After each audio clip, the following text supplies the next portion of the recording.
ជាព្រានារីឮគេនិយាយតគ្នាថាបុរសសង្ហាប្រសពបោកស្រីពេលបានជួបមុខប្របងគឺពិតដូចពីគេស្ដី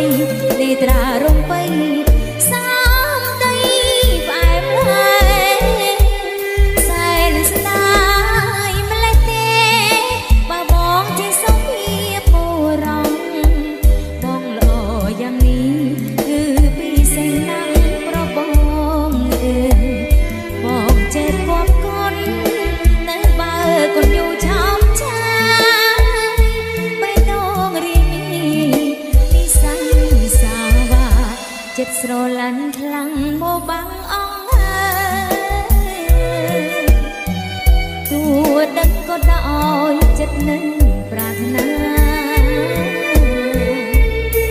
ពេលដងមិនត្រូវគ្នាសង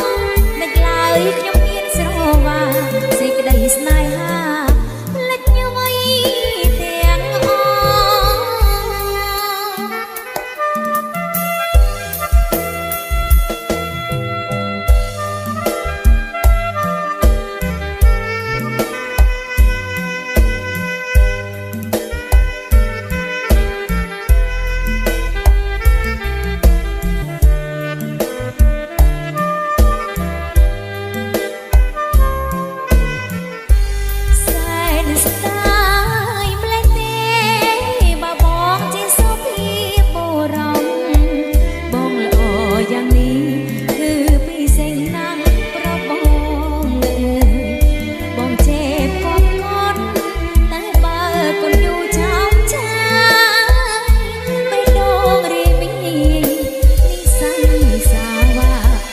ស្រឡាញ់ខ្លាំងមកបាំងអងហើយ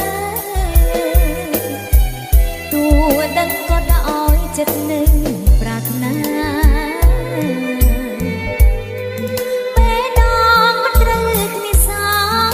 មិនឡើយខ្ញុំហ៊ានស្រវាសេចក្តីស្នេហា